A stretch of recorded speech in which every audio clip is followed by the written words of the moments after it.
The conductor's wand. The first rivet in a mile-high tower.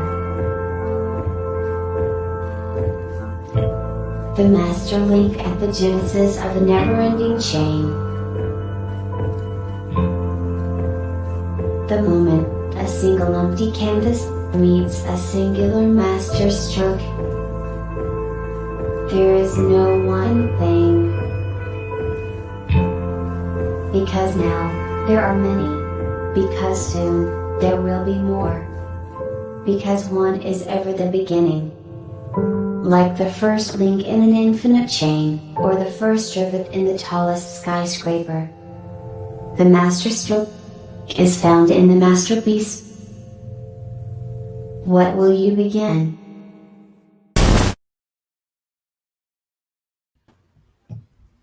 All right, hello. Welcome to which episode 130 of the World Blockchain Roundtable.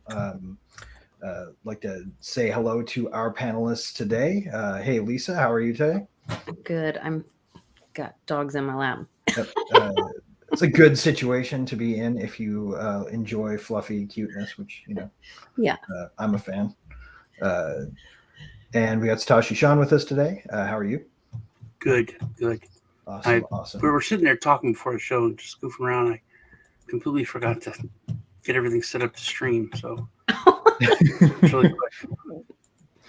All right. Well, and as you all know, I am Greg Lang, C lowercase XO and founder at rivet.cloud. And today I will be tragically your host. So let's all bite our lips and grab onto something and we'll get through this. Just got to give our usual quick update on Lair ownership tokens. So each host from last week received 333 lot. Each topic contributor from last week received 333 lot. And last week's theme was nominated by I Am for I Am, the rock star that he is. And he will get an additional 333 lot. And these tokens, as always, if anybody wants to say this with me, come with perpetual passive income, free edits, and governance votes.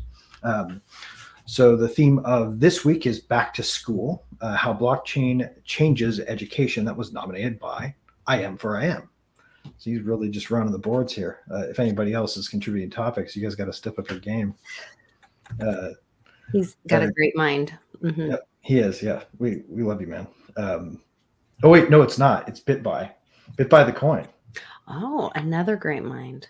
Aha. We just didn't change it in the notes. It's because I'm in fact right now reading from the notepad. Now we've broken the fourth wall here. So my mistake, that live update came in via peer edit. So retraction and reprint. But BitBuy the coin proposed this topic. So sorry, I didn't mean to give you credit where credit wasn't due. So I guess we better at this point jump into the questions. Yeah, I wore my back to school glasses in spirit. Nice. I couldn't find mine. So. They're very educational looking. Okay. So question number 1 is from I Am for I Am. And see, I got the caption that says today's lesson, how to make the world a better place using blockchain tech. Your essay must contain ... Brilliant. And I like the Blackboard graphic, man. Okay, so the question is, as more people become heroes and homeschool their children due to the failures of government schools, how should they incorporate blockchain into their classrooms? It's a great question. Lisa or Sean, who wants to start? Well, I'm homeschooling actually my now 13-year-old, and we use the there are already like all kinds of ways you can incorporate blockchain into homeschooling. There's a whole curriculum called Firefly that kind of uses a metaverse similar to like a Minecraft looking metaverse thing where like the kids go around and there's like math problems on the block things and you can write on them. And I don't even really understand how it works. My son's much better with all that than me. But then there's also scratch.mit.edu, which is a totally free program out of MIT that teaches kids at all different levels, kind of meets them where they are, how to code.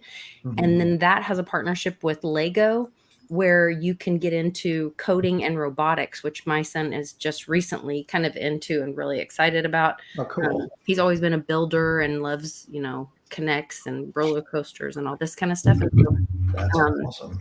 getting kids excited about asking them, the critical thinking part of blockchain, like, look, you can be empowered to build something and do something and, create something, and let them kind of take it where they want to go. So building new things, I think as the economy crashes and we, close our borders and all that, America's going to have to start building things again. We're going to have to start manufacturing again. And I think blockchain is going to be part of that as a tool to build new things. Yeah, that's a good point. Kids leading the way in their own education is one of the luxuries I think that homeschooling affords, and that's one great way to engage and involve kids in their own interests. I think, especially if you got a technology or engineering oriented kid. Yeah, that helps. They become not so much a tool for you as a potential passion for them, which is cool. So, Sean, did you want to tackle this one? Do you have anything to add, or say something else? I said I was getting everything set up. And now Crypto Flamingo, yeah, I did send the messages all last night. We're doing a show today, Crypto Flamingo, so I think it's going to be, you'll get that today. I think that, first off, I appreciate the fact that you use the word government schools. I've been a proponent of that for a long time. Having actually gone, the worst time ever I had going to school, not the worst time. It was nothing but chaos and partying. But it was going to actual government schools, U.S. government teachers, U.S. government military schools. And they caused me to get behind horribly bad, because this is a long time ago, back when the America was America and things were still like the way they used to be. We thought it was. And they would fail you. You get failing grade, but you couldn't get held back.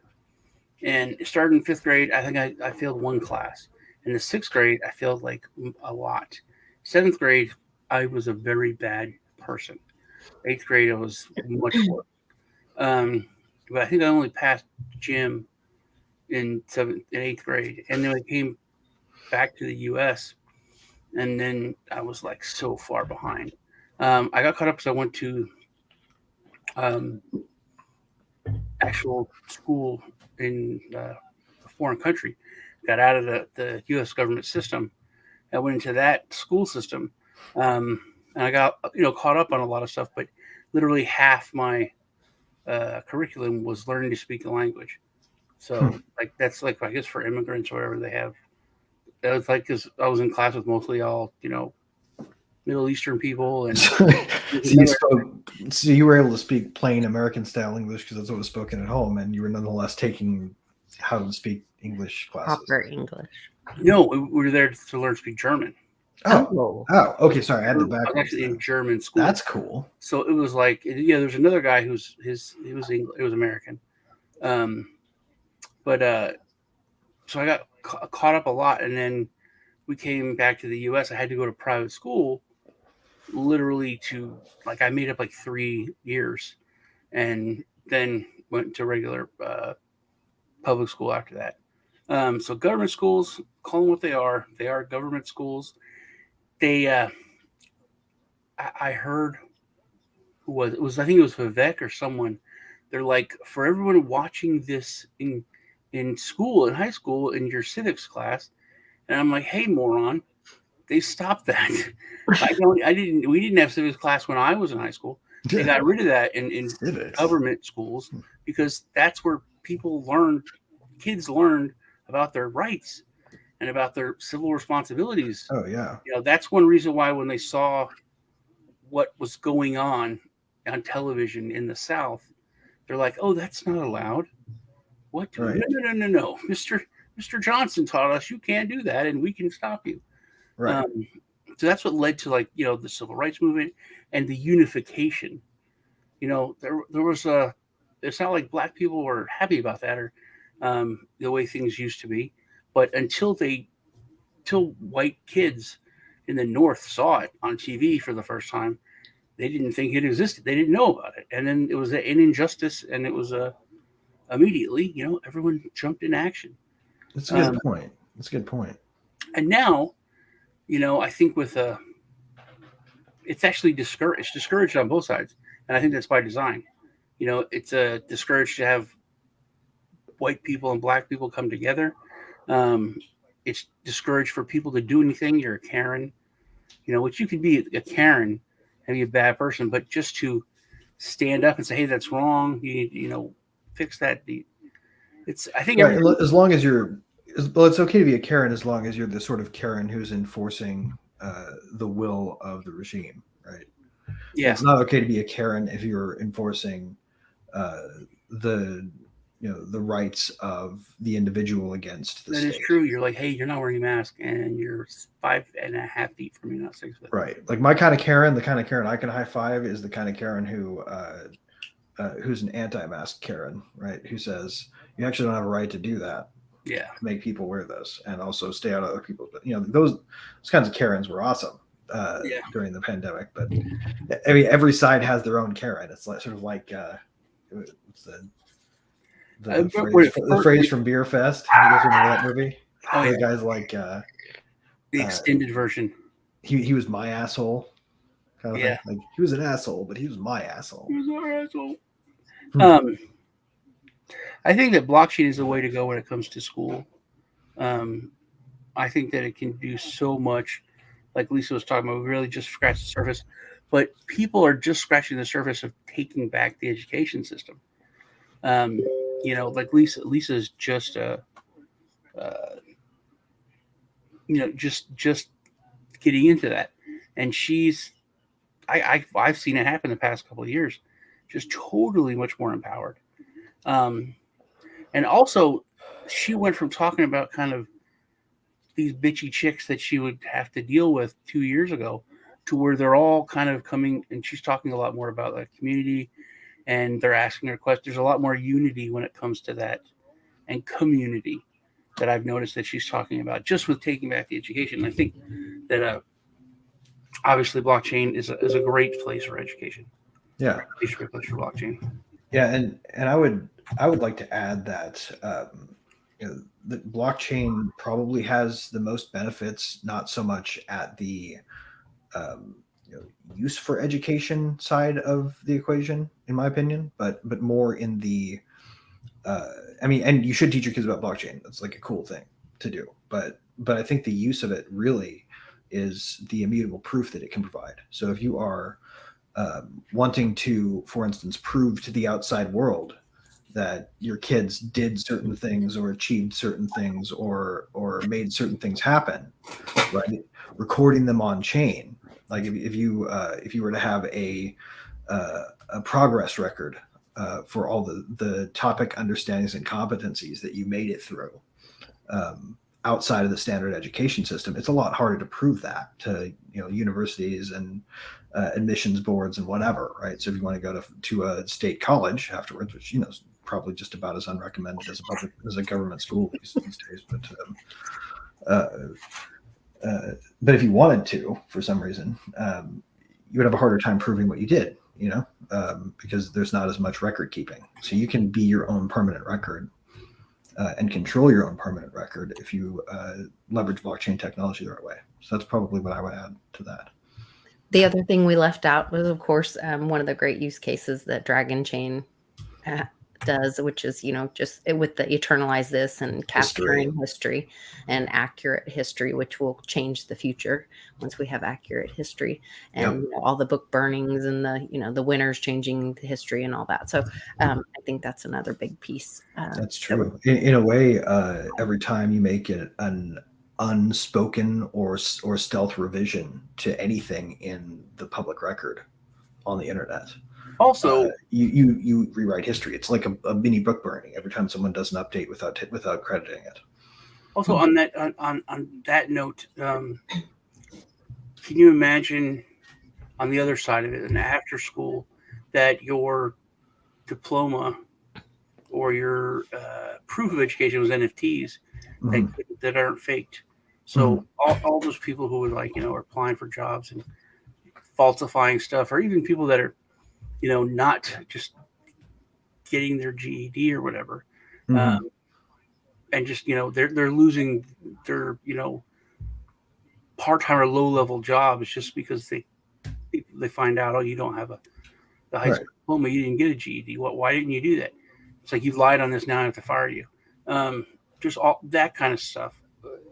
Yeah, well, I mean, and I think there's probably a case to be made that kind of practice is only done by people who are overtly petty, right? Like, if you want to build an educational requirement into your job request, you're going to turn down a lot of great candidates. And if somebody proves they can do the job and you find out later they lied about the requirement, like, my opinion, a smart employer will overlook that sort of bureaucratic lunacy, because they're turning down somebody who can do a good job. But setting that aside, yeah, it's a great way to record credentials in a place that you can't fabricate. Yeah. Or at least if you do try to fabricate them and you succeed, your fabrication will be permanently recorded. So you won't be able to pretend like you didn't do it. But also, you wouldn't lose the job to someone who's lying. Yeah. You know what I mean? Oh, yeah, it comes down to that. I think that's also a good thing. Yeah, I mean, and that's another neat thing I think that could happen with sort of education at a networked level. It's like if we have network states and we have concepts like that, why not network education systems, right? There's no reason that homeschoolers have to be alone. And that everybody can work from the same playbook if they want to, or shared playbooks within their own community, like a pod community of educators in their local space, right? It doesn't have to be a physically local space. You could also have a network school if you wanted to, which would be kind of a neat approach to homeschooling, I think. That's what we have now, is we have a co-op. So we meet once a week with the group. And then, get your curriculum for the week and share ideas and all that stuff. And then you break off for the week and kind of do your own thing. But that's cool. It works pretty good. Yeah. It's cool. Still have that sense of community and all that. Yeah, absolutely. And it stymies the critique that, that homeschooled kids aren't socialized well.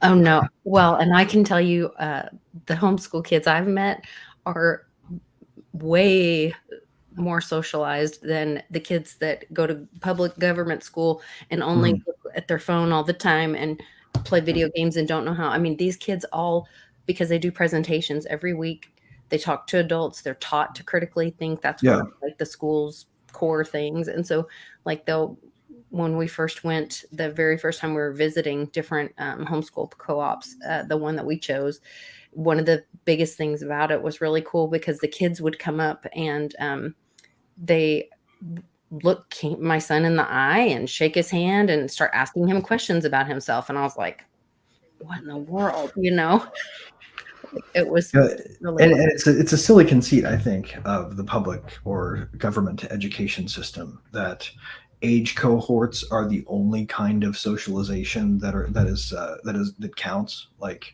it's silly if you don't count kids interacting with adults as socialization. Education, yeah. I mean, the difference is actually that in the government schools, all the adults they interact with socially are authority figures, right? And I think ultimately that's what government school proponents don't like. It's prison training. Yeah, exactly. It's training to be a subordinate, and it's probably deeply embedded in the psyche in a way that has to be overcome. That's why we see so few, relatively as a percentage of the population, entrepreneurs and people who start their own thing, right? And it's probably a much higher percentage of homeschooled kids that go out and do their own thing in the world as opposed to seeking to be somebody's servant. Well, it used to be a lot more. I thought it was weird that Lisa would always talk about this meeting where they talk about what they're going to teach their kids, and they were like pushing something she didn't like one time, and I was like, it just sounds like a regular school. And she's like, no. And then I thought about it, and that's what public school was.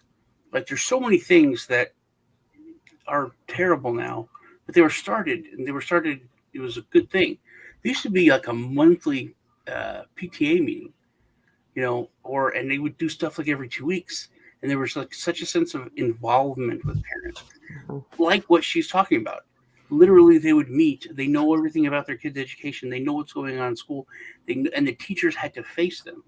Oh yeah. It was like, hey, why are you doing this? What are you doing? It was so much more involved that it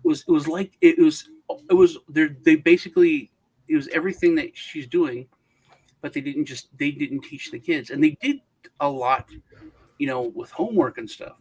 So parents were so much more involved that my kids aren't in school anymore, but like we let it get as bad. We went from, the TV's the babysitter to the government's the babysitter. The government's going to do everything. Worst babysitter ever, man.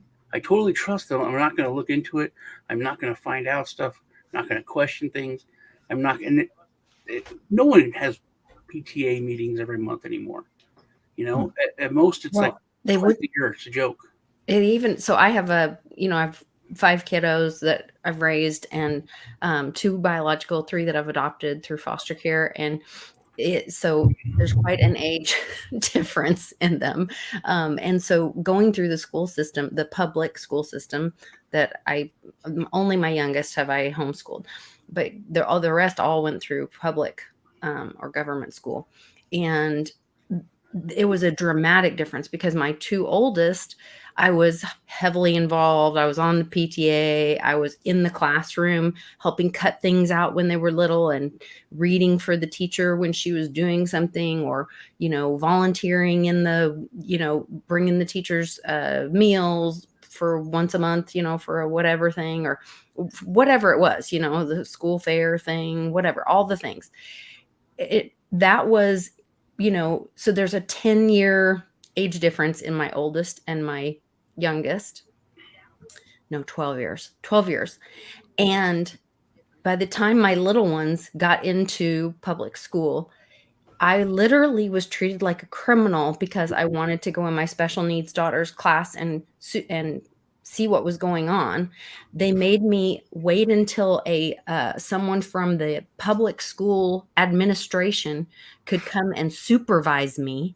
I had to sign a waiver in the office that they printed up some crap. And then Did they frisk you and check you for recording devices too? Much. They were like, you cannot talk to or engage with any other child other than your own.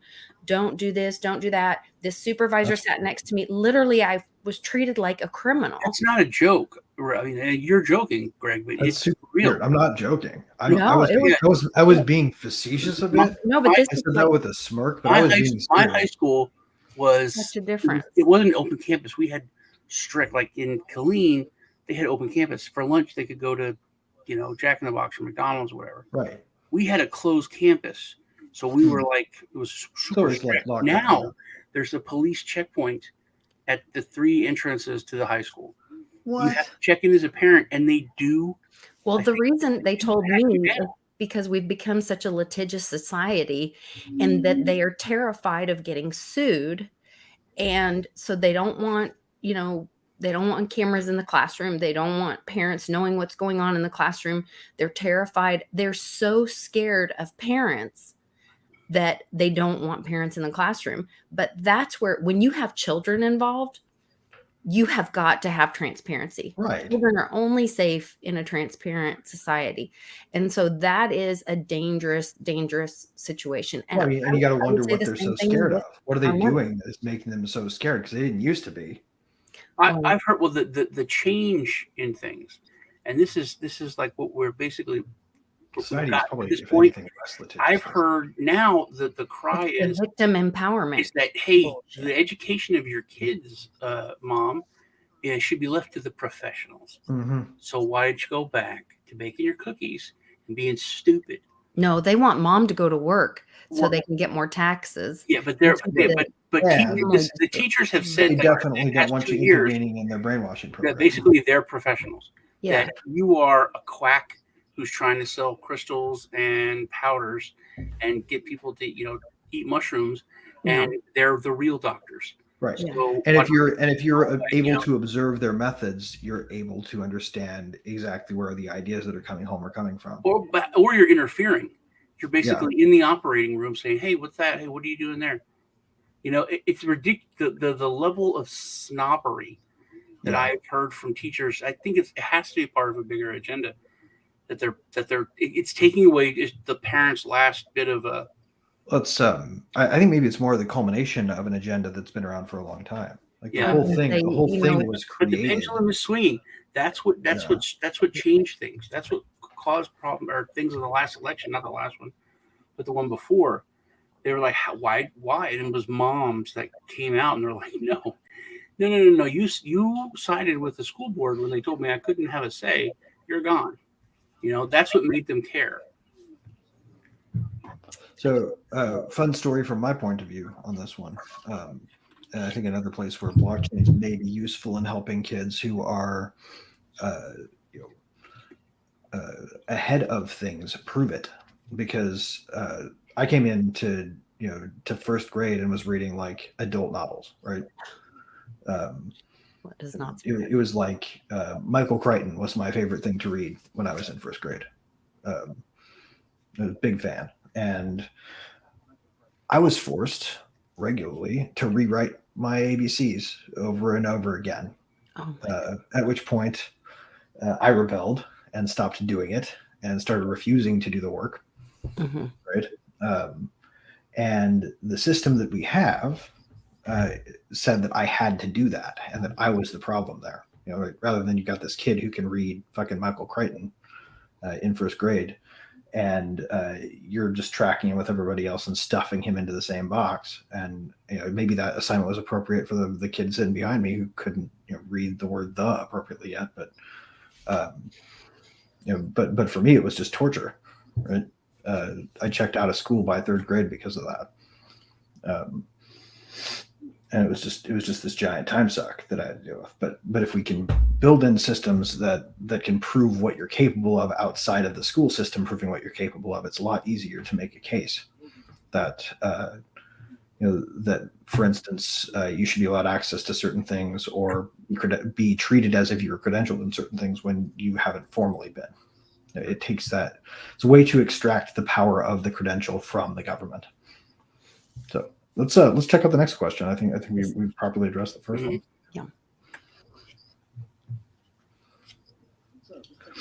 All right. So we've got sinfully cerebral. What technical knowledge goes into setting up a basic blockchain at home? What resources are needed for a simple at-home personal blockchain?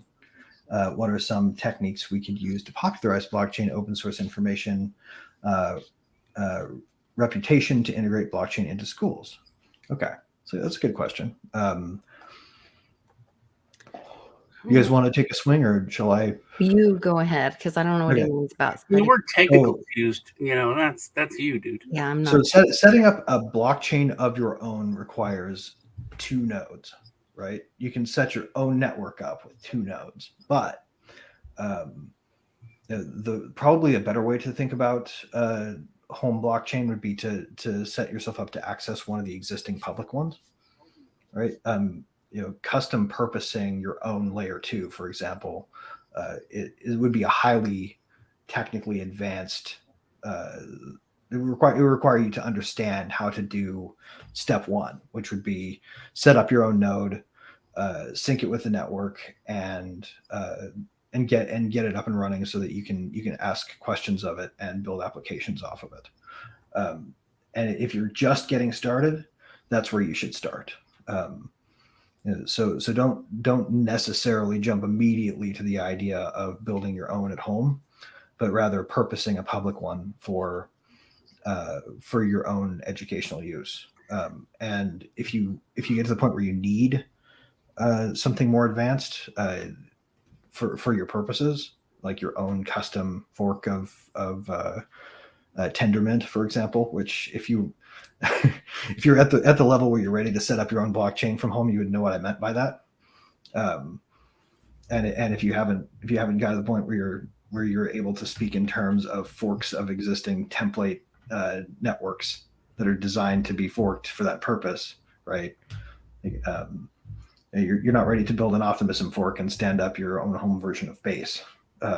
But you could, right? I'm not saying that you can't. I'm just saying, like, if you're just getting started, and anybody probably starting with a homeschool situation is probably just getting started, then your first project should be to get a node running on a popular network that already exists.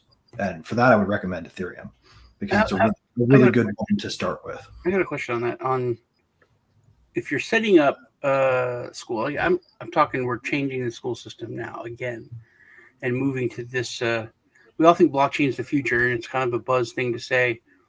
But in saying that, like Lisa's kid is learning to code because that's almost necessary. Mm-hmm. My kids, every when I was in school, typing was the class, and it was an elective.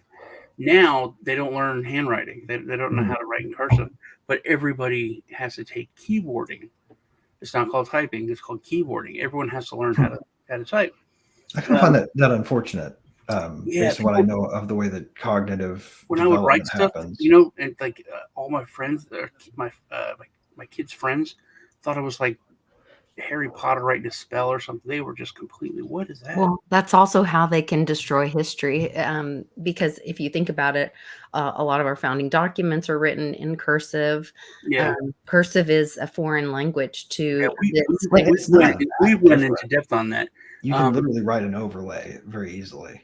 But my question is, could you incorporate, when setting everything up on blockchain, could you incorporate like either a mining or a proof of stake aspect to this blockchain, like to it what a country uses, or is adapted to where at graduation that kid would get all that he's mined for those years that he's. That's a great idea. You're talking about a sort of, because you mentioned setting up a node. The act of completing something causes the generation of something that right, and at the end of and you're going to finish. Because there's an actual payday that to help you to the next level if you want to do that, or whatever you want to do. But there's because people, the argument, why do you need to learn this? I'm not going to use this. I'm not going to use this history lesson or what you need to learn. That's a silly notion, right? That choose your adventure. That notion ignores the idea of tacit knowledge. The idea that something in the back of your mind causes you to have a thought. And that thought is relevant to what you're doing. Where do those thoughts come from? They come from everything that you know, right? There's no way to fragment it out unless you're being asked to answer a specific test question in a quiz show type of manner, which is like not reality. The one thing that the education system does that is not like life is specifically test you on specific answers to specific questions. Half of the problem in real life is figuring out the answer, or not figuring out the answer, but figuring out the question to ask. And if we spend all our time teaching kids to respond to questions that they are not allowed to monkey with, then we're doing them a huge disservice, because the only thing they'll ever be good at is taking tests. And Kiss made a point about the 12-year-old that got kicked out of school for wearing a MAGA patch. There's lots of stuff like that. But that's, like Lisa said, that's what our educators are worried about. That's what they're focusing on. Right. Is there anything here that offend anybody? Is that going to offend that kid? I mean, come on, man. When I was there, Greg's talking about with the Google learning, they want you to not question things. They want to throw out critical thinking in government school. They want you to line up and be quiet. And when they say, obey, you obey. It's more about training obedience than really, and complying than any kind of education. Or we start with, I think third grade is where it really starts, with the time tests that they make you do with memorized math. This is where the education system expresses its soul, I think, the most purest in its most insidious form, right? We want kids to memorize and regurgitate as a system of proving that they've learned something. But really, if you look at math, the last thing that you get to from the theoretical angle is the actual hard numbers, and the processing of the equations is sort of what comes first. Like, really, I think if it were me designing an education system, I'd probably start with algebra before I'd even teach adding and subtracting. Interesting. Or I'd teach adding and subtracting with variables instead of Exponents or something. Right. You wouldn't teach kids to memorize 2 + 2 = 4. You teach kids 2 + x and the product is 4. What's x got to be? So there's the critical thinking element in there, and that goes on and extends into college, that now they can't think for themselves. They need a peer review paper. Where does it say? They need that link to prove anything. They can't think for themselves. And that's where the mind has been destroyed, and that's where, like, we need this. Cliff High talks about, we're going into this age of novelty. Yep.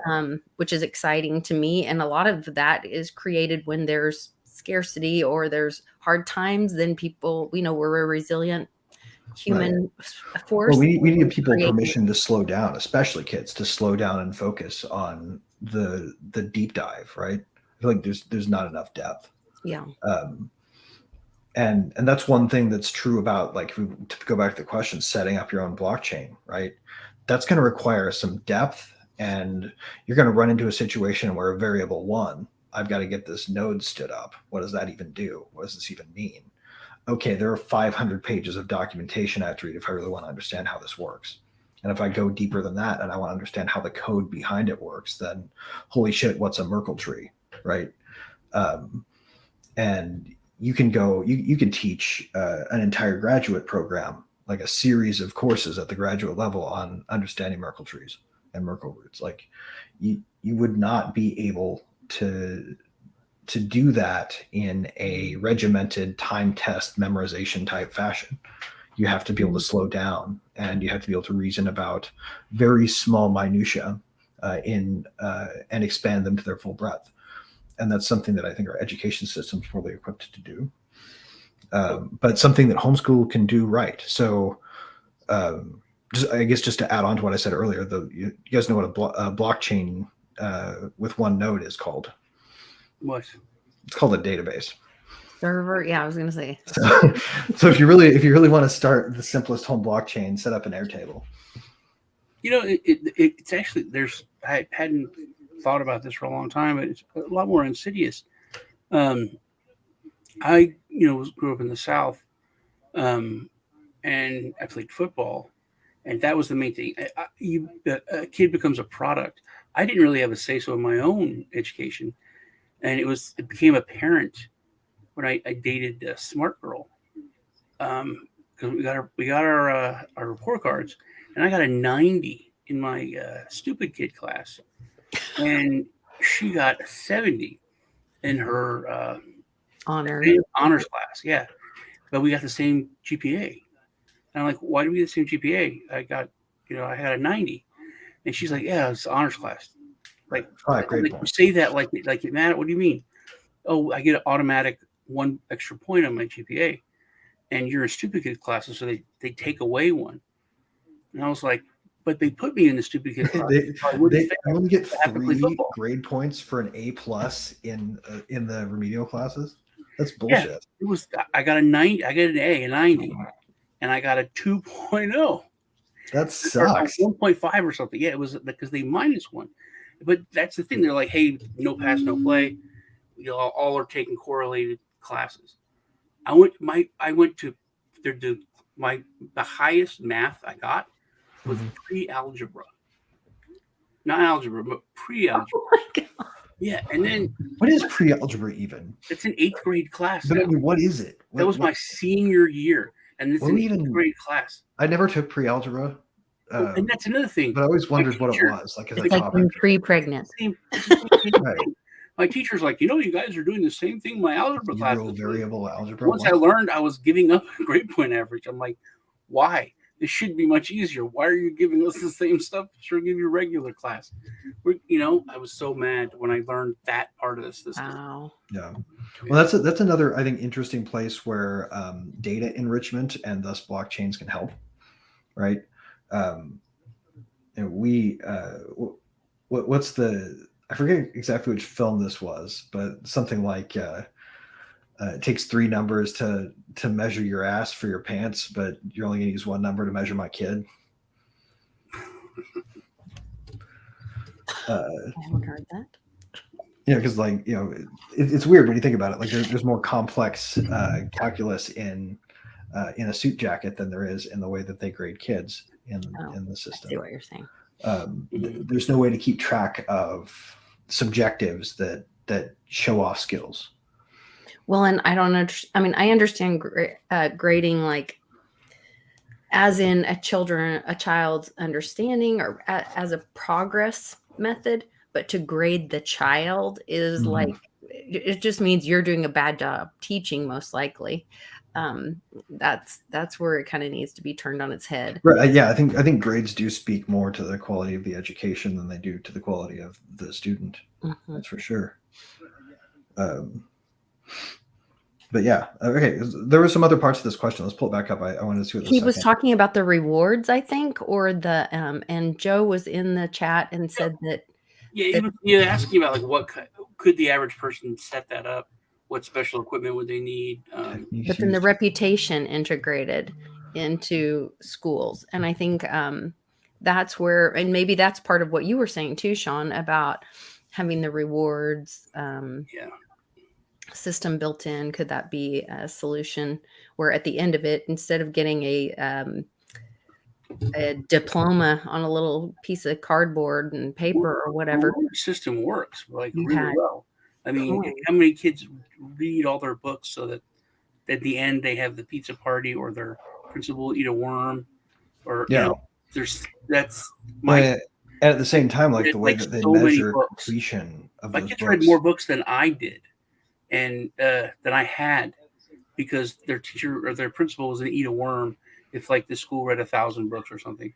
So they read like 1,200, 1,500 books. So she ate a worm,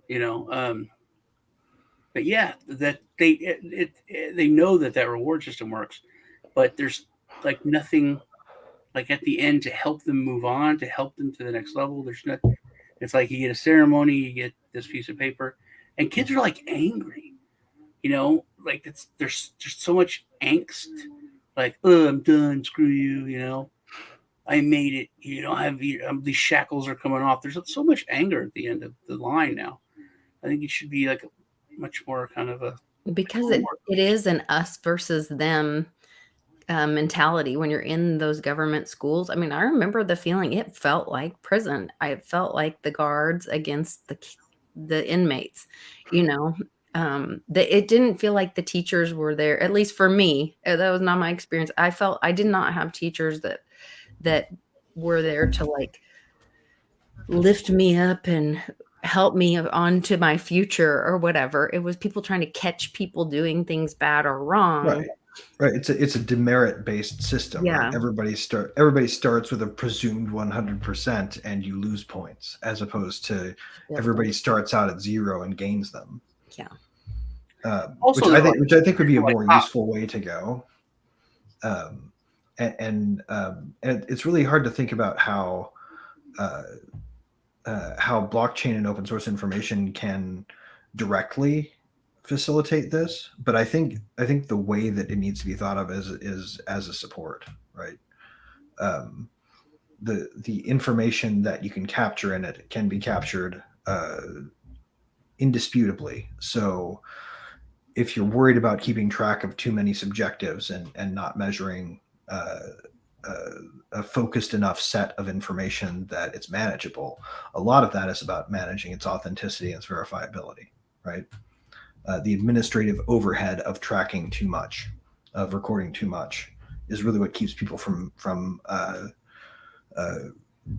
leveraging more information to make the the education experience more seamless for kids, right? Like we have tests and it's test day, and you go and you take your test and you get a score, and you're aware that that score is getting entered into a register, right? Why is it that we don't have the test be sort of an ongoing thing that's happening in the background, that sort of subtly accumulates over the course of an education? And I think a lot of that has to do with the complexity of recording being simplified down into something that's manageable for administrators, right? I think it goes in the next question, which there's a lot of questions for this subject. It's kind of cool. Yeah. And I think what blockchain really can do is help to allow that complexity to be and nuance to be built in, right? We don't have to worry about administrating these details if we start with a system that's capable of accepting a lot of subjective information and recording it in a way that's certain and true, like achievement based. Right. It can be a lot more like one of my favorite things about LinkedIn, and I have very few, but I have one favorite thing about LinkedIn, is that you can put a skill that's yours, that you claim to be yours, and it can be anything that you come up with, and other people can click on the confirm button. Like if they see that you put down that you're good at spelunking, right? Someone clicks recommend or with the plus button on it, they can acknowledge that you have that skill, and then even write something about how you demonstrated it.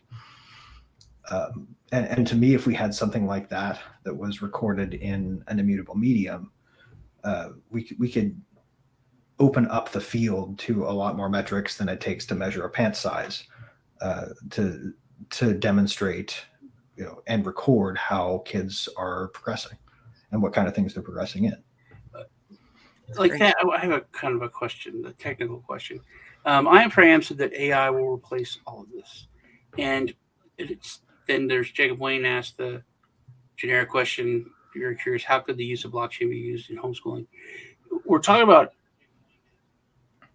basically making an immutable record on a ledger that basically is connected to this student. So it's not like going from one school to another and, 13 different teachers. If you're, switching classes, say right. 50 different teachers, different, coaches, and so many things that the idea of a permanent record, it used to just be, kind of like behavioral stuff and bad things, really. Right. Now, with the use of AI, you could make things so much more tailored, because, like you said, there's something going on in the background the entire time, right? And it's everything is recorded the entire. Right. And why does your, for instance, permanent record at school not get updated with the fact that you went on a DC trip with your family and saw the Smithsonian? Exactly. Yeah. That should be points towards your education, because you walk away from that enriched. Or like if you go to the zoo on the weekend or whatever, you should get some biology points. Life should be a lot more like an RPG that you level up anytime you gain relevant experience. Exactly. Yeah. It's constant. So like the things you did in third grade. Right. They like you in well, sixth the grade, over the summer should matter. In sixth grade, you go back to the zoo, but you study certain things more, and that's able to be tabulated. Oh, there's like massive interest in this. Right. The interest in this doubled, and right. Anything from the number of minutes you spent in front of the tiger cage to, to the degree to which you spent. Oh, there's lost Sean. I think he'll be right back. My guess is that was a sneeze. Gotcha. The degree to which like a kid focuses in on the details, like they have pretty neat info screens at some zoos where you can go and really dig in. Yeah. Let's say you take the time to read the entire entry on some rare species of spider they happen to have at the arachnid house in this trip to the zoo. Right. At the end, there could be a QR code. You scan that thing, it gets registered on chain. All of a sudden, that's in your record of educational experience. It could be worth a certain number of points. We start everybody from 0 and add, as opposed to start everybody at 100 and subtract. Yes. and we No, I take the remember 100 that. of it off the top, then we can have people trying to get as many experience points in education as possible. Yeah, because it really is a system that does not encourage you to get involved. Because I remember when you brought that up, I just had a flashback of this woman telling us, like, okay, first day of school, everyone has an A. Like, you can only go down from here. Like, Right. what kind of Like, that so is now I'm in so maintain mode. wrong. Yeah. Like, what? That's not No. fun. I No. came here because because the most exciting part about school to me before I knew what it was, because I experienced it, was like all the new things I would discover. Right. And you start the class off with, well, everybody's got a perfect score right now, but that can only get worse. So It don't can fuck only up. get worse. Yeah, you can only screw up from here. Right. Instead of gaining knowledge, you should be gaining from Right. every day. Yeah. What did I learn today, as opposed to how many points did I lose today, could be Right. the standard, but it would require a robust recording system if we wanted to keep track of it objectively. Now, right now, we put that burden on kids. Well, But I and think blockchains could help put that burden back into the hands of the system that they operate within.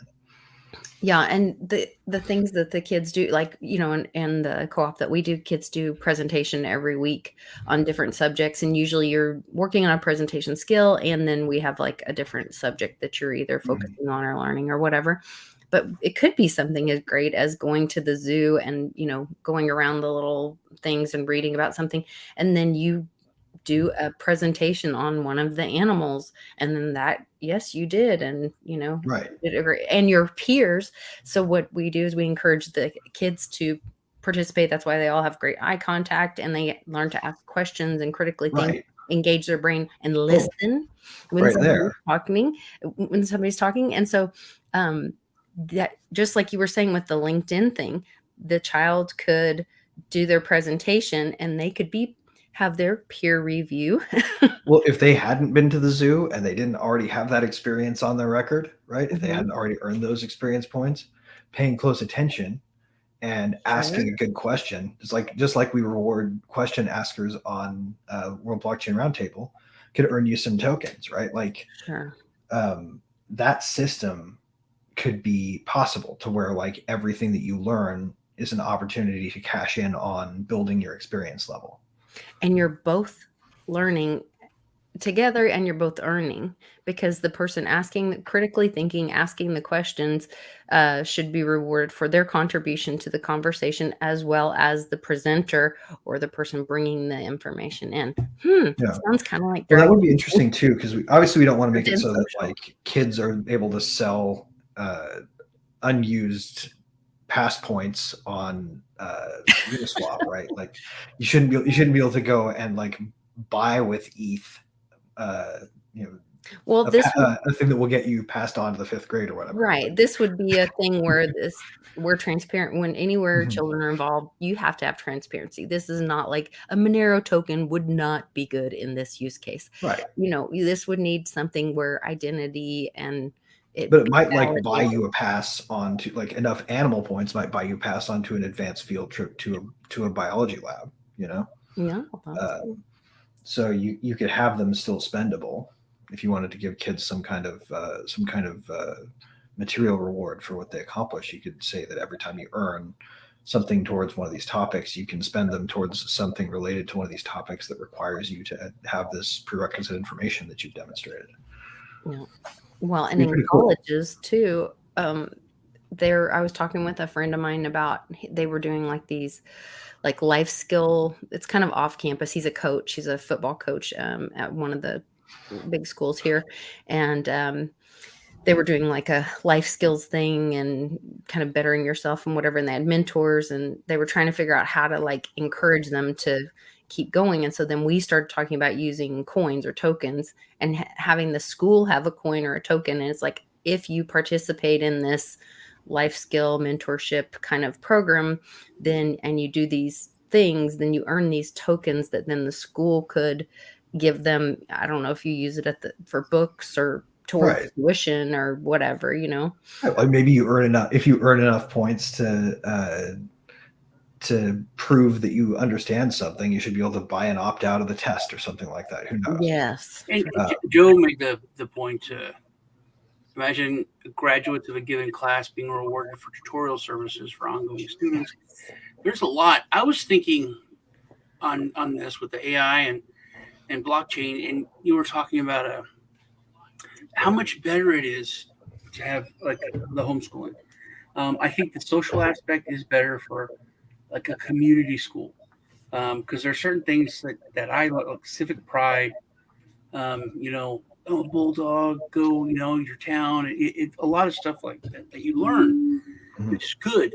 But I'm thinking you're talking about, if you did merge that huge permanent record that's of this individual kid, Mhm. and if the AI knows, hey, in third grade, they went to the zoo and they asked all these questions about sloths, and there's like certain things that are in when they were learning about animals, they always ask about sloths. They like sloths.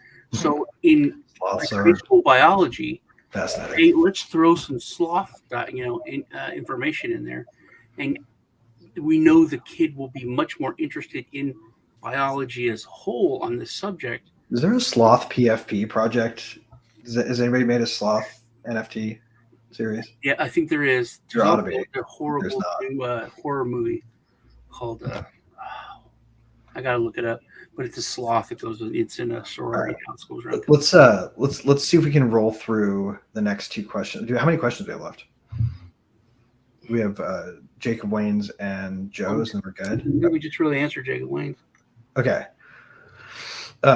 Wait, roll back up to Jacob Wayne's real fast. I want to read real fast. Curious. Oh yeah, the only other thing that I do want to say on this topic, Jacob, is one of the best ways to do this is just to have your kid do an NFT art project and put it on the market and try to sell it. That is a great way to directly integrate blockchain into homeschooling. That's what we were. Well, that was my goal last year. We didn't make it to the homeschool or to the NFT. We were going to even go to Scratch has a thing in the summer, like a camp in Boston for the week or the weekend. I guess it's over, and they have like a Scratch competition and all this. So I told Cannon if he coded enough to create a video or a game or a picture or whatever, that we'd turn it into an NFT and we'd put it on OpenSea and try to sell it. And then we'd go to the Scratch thing, but we didn't quite make it. One of our company's investors, Alon Goran, his kid started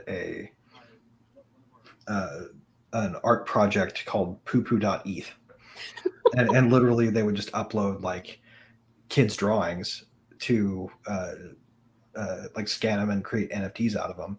And they started being able to sell these things pretty well, right? Like he started off with, I think they started off with only 0.1 ETH, and they had to make any money beyond that they wanted to make by selling what they made. And they got a pretty good clip of business going for a while there. I don't know if they're still running, but for a while, it was always fun to get on calls with them because you'd give us an update on how poo-poo.eth was going. So, and the movie is called Slaughterhouse.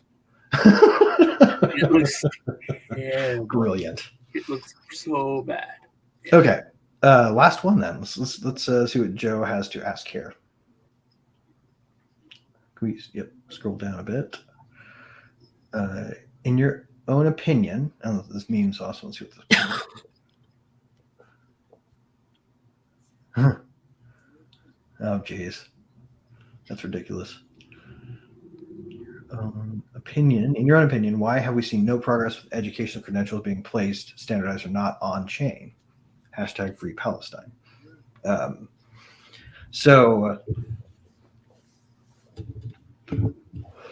we'll get to Palestine, I'm sure, in current events. But what do you think, Lisa, on this one? Well, it doesn't. People do what works for them, or things do what works for them. That doesn't work for the educational system, the indoctrination system. So they're not going to do things that create transparency and hold them accountable. And so we have to choose something else. John, do you have any thoughts to add on this question? I think because they're focused more on it's been weaponized, you know, like pretty much everything else. It's like, how can we use this to benefit us, to keep us in power? The focus is not on educating. You know, we've talked about that. We've danced around the subject for so many things, but as with everything else, you know, our food isn't food, our education isn't education. Everything is about keeping certain people in power. Money's not money. Um, so I think it's basically Yeah. the same thing. I mean, we have to take it back, which is what we're doing.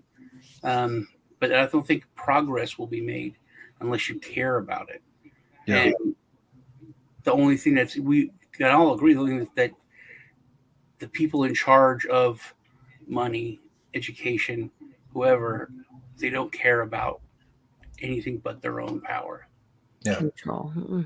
I would just add on to this that for the most part, school technology is acquired at the district level, and it's usually run by, you know, what I like to call lovingly the computer guy, right?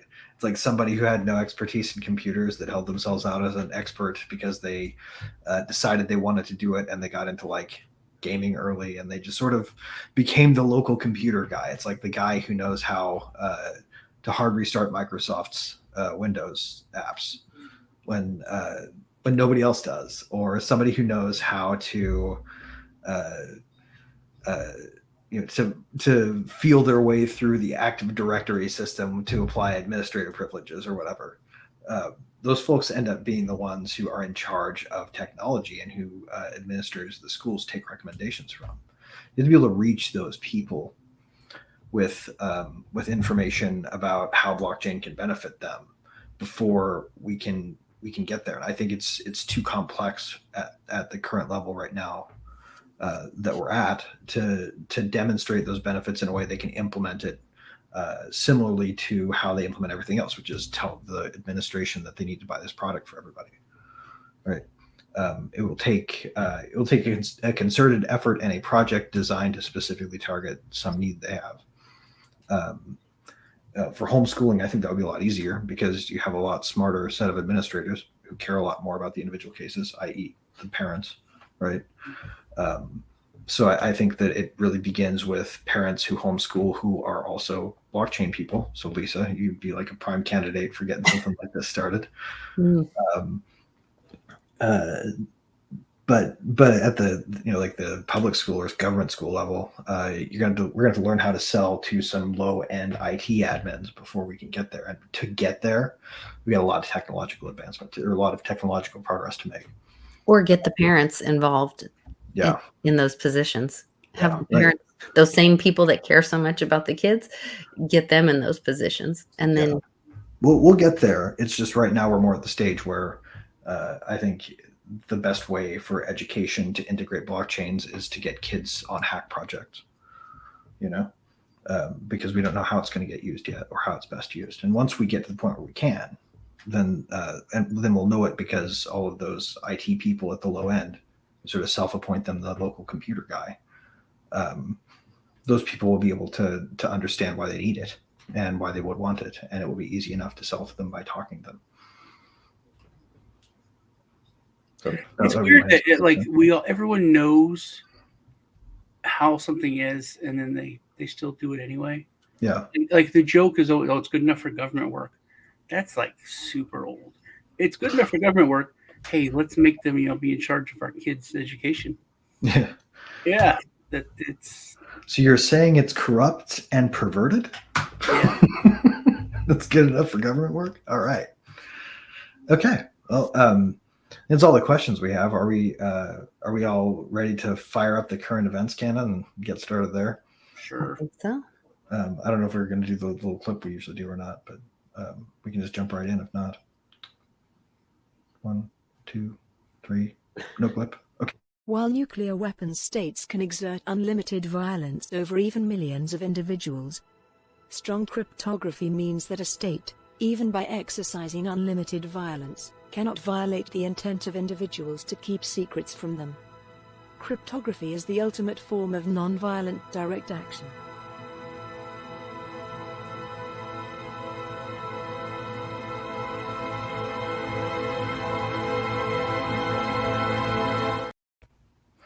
I was talking with Kith last night or the night before. We're talking about SBF, and he's like, "Has he been sentenced yet?" And he's looking at like 100 years. And I was like, "Dude, he's gonna get like 7." Dude, they're going to give him time served. Yeah, he's not gonna. I said he's gonna have to go to prison because everyone's looking at it. He's a scapegoat, but he won't serve that whole thing. It's like that'll blow over. He'll serve for long enough for people to forget who he is. And then I said it just not even thinking. Won't be anywhere near Ross. And we both were like, "Oh my god, that's like such a point." It's a very good point. Yep, it'll be less time than Julian Assange. It'll be less time. That was the current event I was going to bring up, especially with our little video that was just played in the break. The Squad and Marjorie Taylor Greene coming together to petition to drop charges and free Assange. That was pretty huge. That is pretty huge.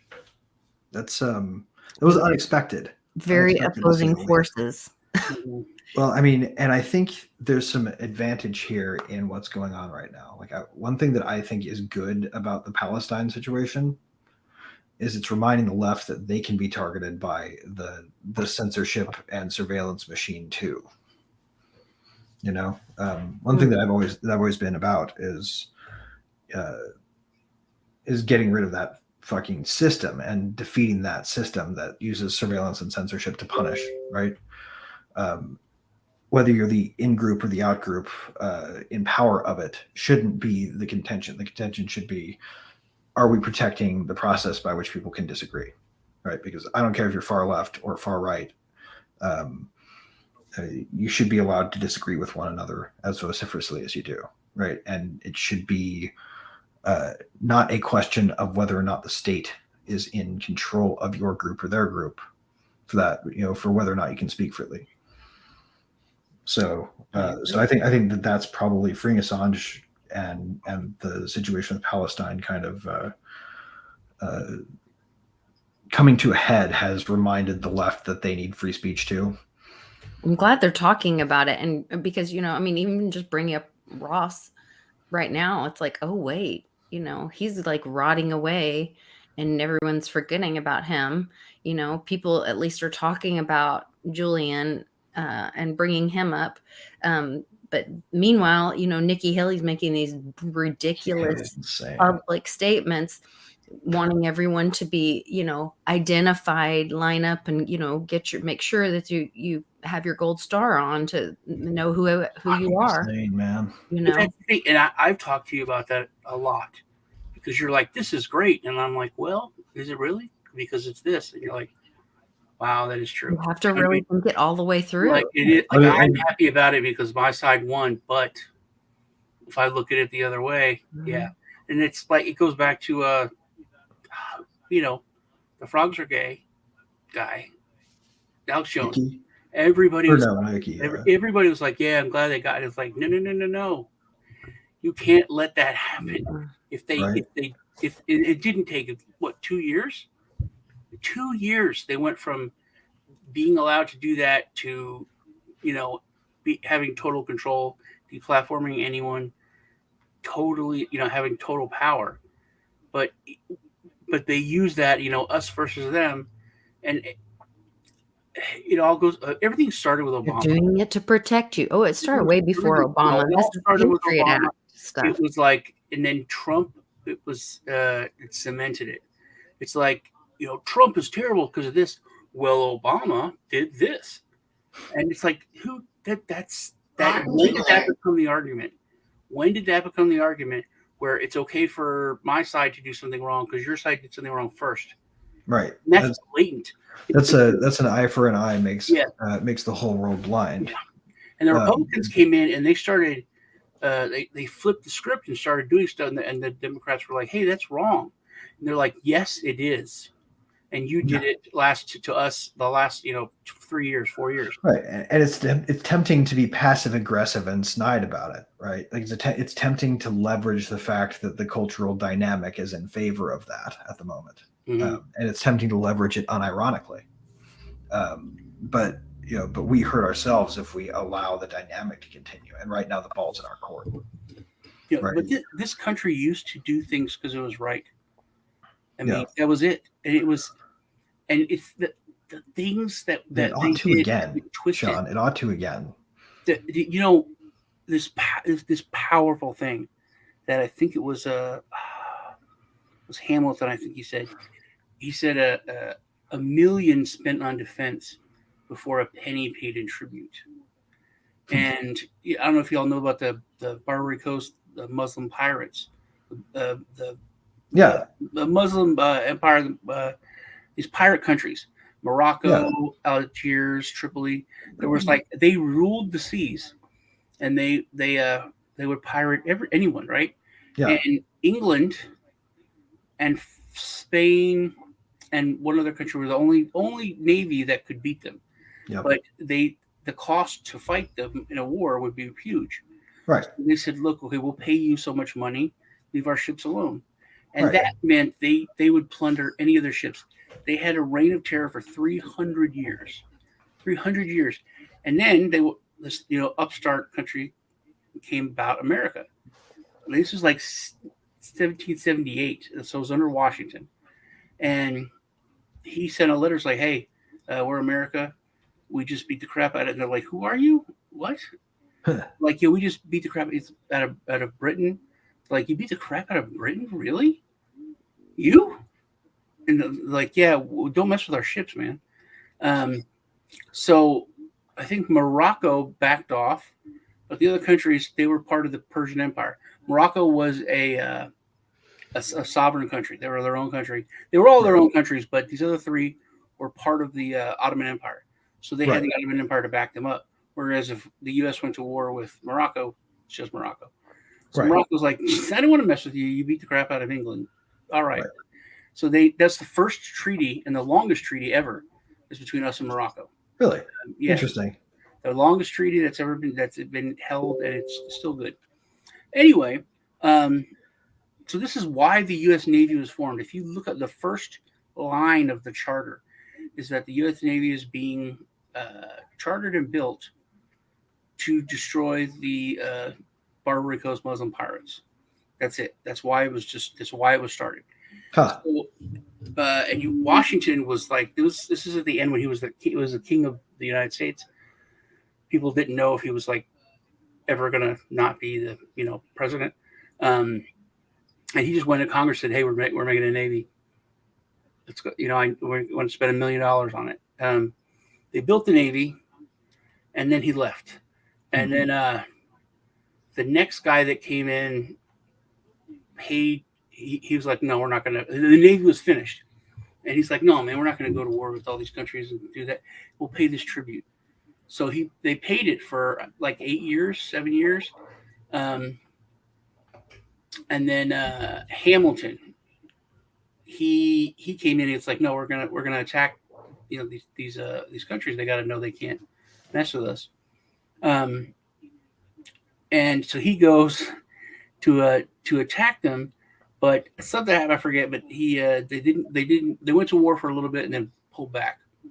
Well, they couldn't have had access to all that many ships, right? Well, no, they had so badass ships because they were like silly. He's like, but they couldn't afford to lose them in a mass war of attrition. It was like a shipbuilding on StarCraft or something. He was like, these ships were insane.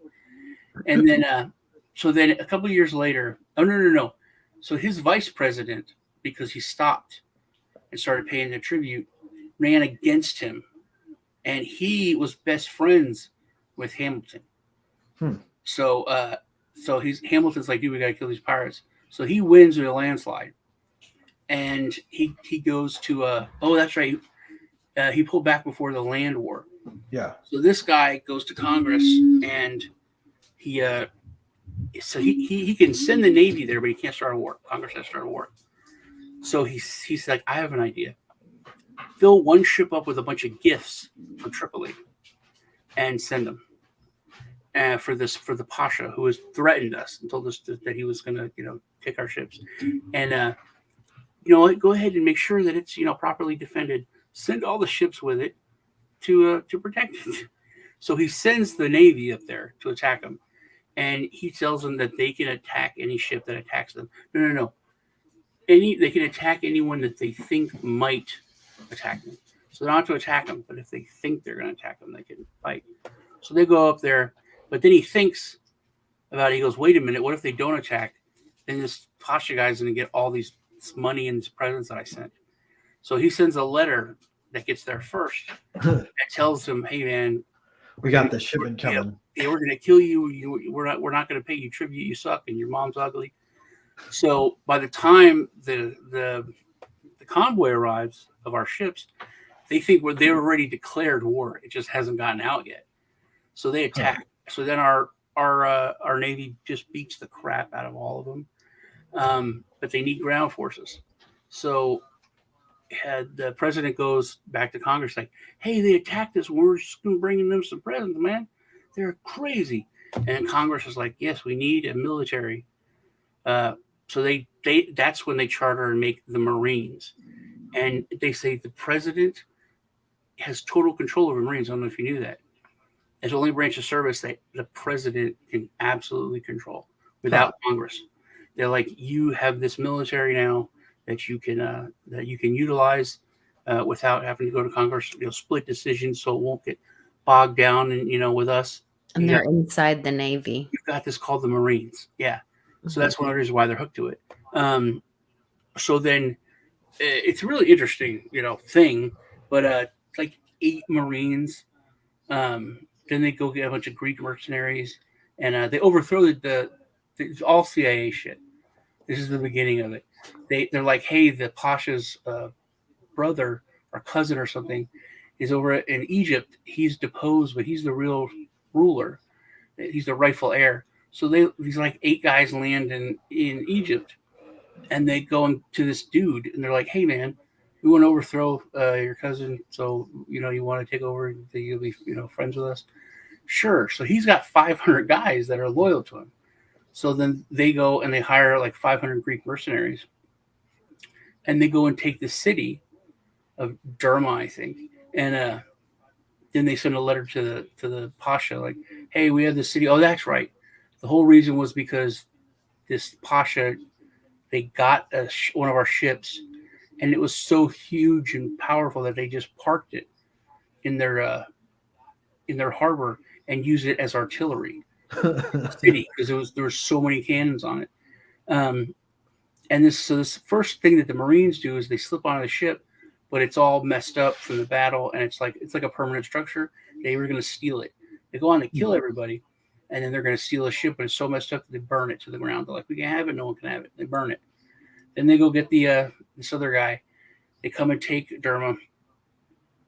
And that's when the guy, the president went behind everyone's back and made a deal with the Pasha. So that's when the president got the Marines and sent them in, and they basically, like 8 Marines, they went crazy and they attacked first, and then the Greek soldiers were like, well, we're paid, so they went after him. And then the other guy came up behind him with the new Pasha, but they had, because they were fighting with these guys with scimitars, and they would like to lob heads off, so they got these thick leather belts and put them around their necks, and that's why Marines are called leathernecks. Huh. That's I just pulled up the Wikipedia page for the first Barbary War, and that's what this is. This is a whole chunk of history that I had literally no knowledge of until you brought this up. This is so cool. So we were about to destroy them, but then England tried to take the country back in 1812. So that's when the dude started attacking our ships, because England's like, hey, if you guys attack American ships, we'll back you up. They're our enemy. We're taking our country, our colony back. We beat them, I think, in 4 months in that war in 1812. So then these countries are like, oh crap, we shouldn't have done that. They beat the British again. So that's when we went after them, and that's why they sank that ship and took it. Wow. So this is an amazing bit of history. I recommend everybody go out and check out the first Barbary War Wikipedia article. as a starting point. I'm sure that there's probably some fudge in there that I would obviously take with a grain of salt. But there's Also, links to lots of great primary or secondary sources, and I'm sure there are primary sources out there to be had. my point of all this, though, is that we all ought to know more about. These countries this is the way things were done. They reigned for 300 years, and we're like, no, and we beat the crap out of them, and we said, you're not going to plunder anyone. They're like, okay, we won't do anything to you. You guys are the boss. We'll stay away from. They're like, no, nobody. You don't. This is not going to. You're not going to do it to smaller countries. You're not going to do it to anyone. And they've like faded out of existence. It completely destroyed them because everyone always just looked out for themselves. And that was one of the first things America did was make the waters safe for everyone. And this is in the Caribbean, right? Where they were mainly trying to keep them oppressed. Africa. So they had to go to the source, but the problem was that these corsairs were sailing in the Caribbean as well. From what I've read, just skimming. The Straits of they were everywhere. They ruled the world. Yeah. So, but it was they were in the Caribbean and they were in the Straits of Hormuz, all around Africa. There was nothing, and in the Mediterranean, they kicked everyone's ass. 300 years, and that was like one of the first things America did on the main stage. Also, fun fact: Morocco, when they made the treaty and all, they were the first country to recognize the United States as a country. Because of the treaty. Right, I would imagine so. Yeah, that's super cool. Did not have any knowledge of that before just now. So thanks for bringing that to my attention. The town I grew up in was like this 19-year-old dude was a captain on one of the ships. So it was cool. It was a Summers Point, and that was the Summers House, and he was one of the captains that fought in the Barbary War. All right, so you're muted, Lisa. You're muted, Lisa. Sorry, I'm muted. Great trip down history and how we know it's important to know our history and all of that. But I had a question for Greg. Sean, when we're talking about Brown versus Board of Education, and we learned that it was 6.5 years after the Supreme Court's decision before little Ruby ever went to school. And then just recently, the UK Supreme Court just passed. Well, they didn't just pass. They delivered a ruling on a plan to deport migrants to Rwanda, but there's also a 6-year gap in that. And so I wondered, does that have something to do of some relationship with, is there some legal issue with that time frame? And that also mimics how long patents are issued for, right? About 6 This is a standard delay tactic. One thing that's interesting about Supreme Courts, ours and others, is that they don't like to create political justification for action against their branch now. They protect their co-equal power to a certain degree by staying out of certain controversies. And sometimes they do that by structuring their orders and rulings in a way that doesn't apply to the now, keeping it out of political contention, right? Because if you say in 5 years, everybody has to have interlock devices on their cars. If you're going to build a car, you've got to make it so that everyone has to blow to start. And that takes place, that takes effect immediately, then you'll have people who don't want to deal with that shit in the streets rallying against it right away. But if you say it takes effect in 5 to 10 years with a mechanism for appeal so that you can move it back if you need more time, then they can get these rules in place that and rulings in place that will not affect the now enough to fire up the hornet's nest. Like it's sort of a way to kick the hornet's nest in the future as opposed to now, and make it untenable for political resistance to overpower their decisions. I just thought it was really strange that it seemed to have that same time frame as like patent application or patent. It's that would be a coincidence, I think, in this case. Okay, I didn't know if there was some legal. I mean, not that I know of. I haven't read the actual line of precedent that they're relying upon, and there may be something standard about that, but nothing that jumps immediately to mind. If it were standard, it would be standard based on practices as opposed to some kind of hard rule. I think like we're talking about education, today and all. I think that that's one of the big things about kind of the self-loathing of America that like young people have. It's because you've heard, and I've heard it more recently. Everyone around the world, like other countries, like America's the greatest country in the world. I'm like, wouldn't you think your country is the greatest country in the world? Why does everyone say that? And the reason is because people say why, or they even like start talking about test scores and think America's not the greatest. And my mother always told me like that thing about the Barbary Coast, and she used to tell me that America was so radical that we would go and win a war, and we wouldn't take the country. We would we would beat and get territory, and we would give it back to people. Like no one ever did that. It was always about conquering and growing, and America didn't do that. We're like, hey, do you want to join us as a state? It was like completely like crazy. Everything was done so differently, and now I don't think people are taught how different America used to be when it was started. We did things for the right reason. Like we beat all the Abraham Lincoln. And we have to be a little careful with that too, because the mess of history is oftentimes elided over in its writing.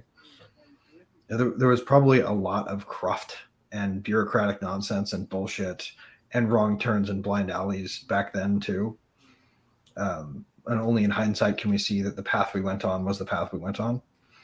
But I see your point. Like I think it's probably gotten worse. It was very different. I mean, But the Civil War was literally Abraham Lincoln fighting the states that seceded the Union. And that was a lot later. That was a lot. You can even argue that was like the beginning of the end, or the beginning of where we're at today. But if you go back to the founding fathers and why we existed, it's so different than it's a great experiment, and if we just stayed on that path, if we had listened to them, I mean, they said, don't have a party system that could get down to 2 parties and ruin the country. Don't do this. It could ruin the republic. Well, there were discussions, right? Like the 2-party system was opposed by some, including Jefferson, I believe. Or at least having political parties, if I'm right. Do you guys recall reading anything like that? I feel like you're right. Seen that. Yeah. That there was some worry about partisan politics in the future becoming a divisive issue that would be ultimately corrosive to the republic. Yeah, and Lisa was talking about. You're talking about. Oh, this is going to be exposed because of Nikki Haley. She's just a mouthpiece, and obviously they're pushing her. I heard a poll today that she beats everyone else in double digits. All that does it's such crap. Expose that the poll is BS. Yeah, the polls are just as manufactured as the nobody news. cares. Nobody cares. Everybody cares. No. Everybody knows what's going on. They're just choosing to not engage in that. The DNC screwed over Bernie Sanders and terrible. Nobody cares. No one did anything. Well, there's this insidious argument. You guys are familiar with the notion that one ought to support the least bad of the 2 likely choices. And if you're going for a third party, you're throwing your vote away and hurting everybody else. And then you've also heard Bitcoin. You've also probably heard that there are 3 kinds of lies, damned lies, and statistics, right? Mm-hmm. So the way that polls work, they don't get everybody's opinion. They get enough opinions that their statistical model can extrapolate to the whole population they claim, right? So if you create a sense of inevitability while at the same time staunchly defending the argument that you ought to pick the lesser of 2 evils, then the people who control the stats can decide who the evils are you get to choose between. Yeah, it should. People used to be involved enough to research and say, "Where's the poll from?" Oh, it's from XYZ. Oh, I don't believe that poll. No, There were 6,000 people they called by landline to get the whole country's opinion. How do they do that? Oh, that data is not available. Yeah, that's like most of it. Yeah, They did this in my own little town. This big company out of another state came in because our city managers, city council paid them over $1 million for this study, which this whole thing was so ridiculous, to find out if we had enough low income housing or what our housing situation was, whatever. They did a poll. And basically it was some college kid set up at the, the once a month town food truck event. And they went into and asked kids at the college. I'm like, they aren't homeowners that live here. It's like you're asking for the wrong model. And then they said, when you looked at the numbers of how many people, they're like where they took their information and how many people versus how many people actually live here. I was like, if you want an accurate poll or statistics from a poll, you have tools that you could have used. Everyone gets a water bill. Like, why wouldn't you put a question or an encourage $5 off your water bill if you respond with, this, and you would know where the information's coming from, who you're talking about. There are obviously people that live in the community, not just some transient person at a food truck festival and a kid that doesn't live there that's on a college campus, that doesn't pay taxes into the community, doesn't own a home here, all this. And so it was just so skewed, but it was definitely, to speak the narrative of what they wanted to push to the community. And so you have to get in, you have to dig and look at where the data is coming from. Yeah. Well, I mean, and you also have to look at the framing of the poll, right? An example would be like this. So I'm going to put this in the chat so you guys can read what I came up with here. But I'm going to tell you two polls. Poll number one: should the internet be censored by the government? Yes or no? That's a poll you could send out. You could also send out a poll that says, is it a good idea to use taxpayer dollars to protect children from harmful content on the internet? Right. So you just framed the same question in two different ways. And one of them is going to get people to say yes or no to protecting children on the internet. And the other one is going to be honest about what they're going to do to achieve that if you get a majority of people saying yes, right? Both of them are the same question. The policy answer that they want is the same. So every poll can be framed this way, and they typically are, right? It's not who should be president, Donald Trump or Joe Biden. It's, do you think Donald Trump is corrosive to the republic? Right. Yes or no? Like there are ways to frame every question to get the answer you want. Mm-hmm. And then you starting there, you can then manipulate the polls even further by framing your statistical sample that you take, like the actual leading the witness. Poll. You can get any answer to any poll question you want, and then interpret the results any way you want. And if you can create that, the inevitability of a bad and less bad choice sets the agenda, right? This is the way that they tell us who we have to pick. So anytime I see a poll, I typically just pre-write it off, because anybody who thinks that anyone supports Nikki Haley at scale has been putting too much credence in polls. Yeah, it's being shown. I told Lisa last week or week before last, that's who they're going to pick. That's who they're going to. That's their person. And everyone's like, no, not her. She's ridiculous, And yeah. 100%. That's who they want. Is what they're pushing now. And right before we started the show, I got like an update, and it was like, and they came out with the poll. It's like they're talking about every Republican candidate is beating Joe Biden in the polls, but Nikki Haley is beating by far and away more than anyone else, double digits. I was like, man. Well, they claim she's won every debate so far, and So- she's been a monster. When she was talking about TikTok's terrible, the Chinese Communist Party, and blah, blah, blah. And Vivek's like, dude, you know your daughter's on TikTok. Right. She was, oh. And, you know, you can argue whether he was an asshole or not for bringing up her daughter. No, it's a fair point. It's a totally fair point, because she was saying, you know, are you a hypocrite for using this thing to reach young people that you claim to want to ban? And she was implying strongly yes. And it's on her Wi-Fi. It's connected to it. You know what I mean? Yeah, exactly. Yeah. And I thought so her own commitment to being anti-TikTok is worthy of question here. If she's not challenged in any meaningful way her own family's use of it. Plus, her daughter's a grown person. Right? I was gonna say, I thought her daughter was an adult, so she's not responsible for what her adult daughter does. Right.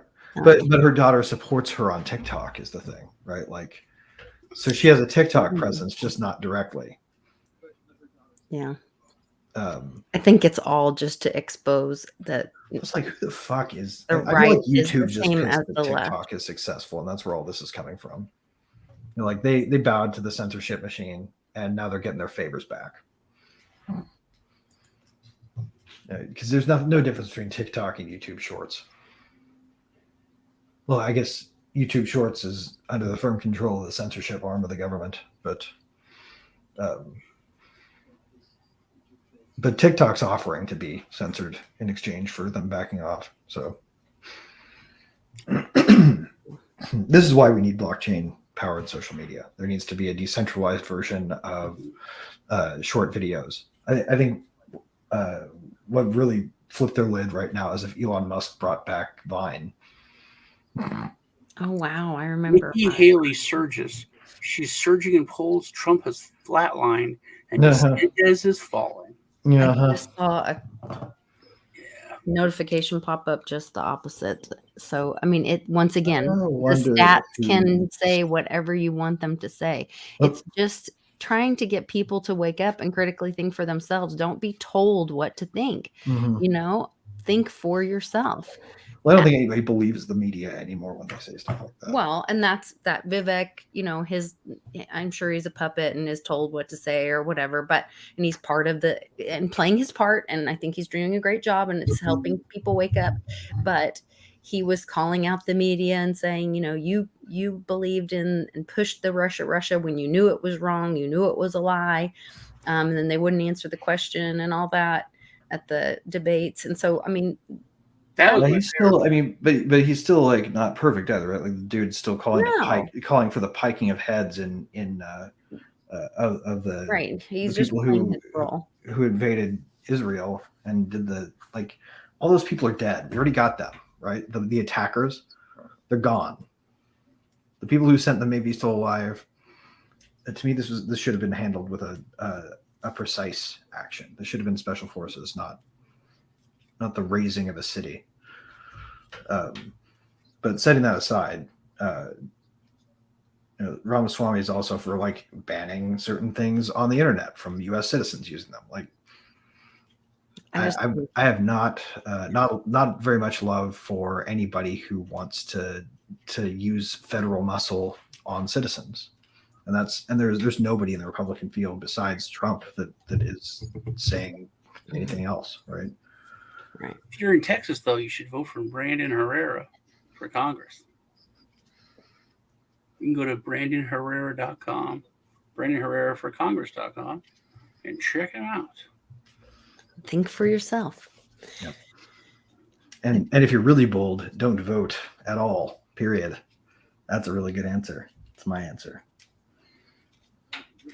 I think it doesn't matter anymore. It's all. I think it is fake. You call someone an election denier if you want, but I mean, they were crazy people saying Area 51 was there. If you don't vote, then you haven't sacrificed the moral high ground that the regime is illegitimate from the start. Yeah, but then they're just going to make you vote. They're going to take your vote anyway. You know?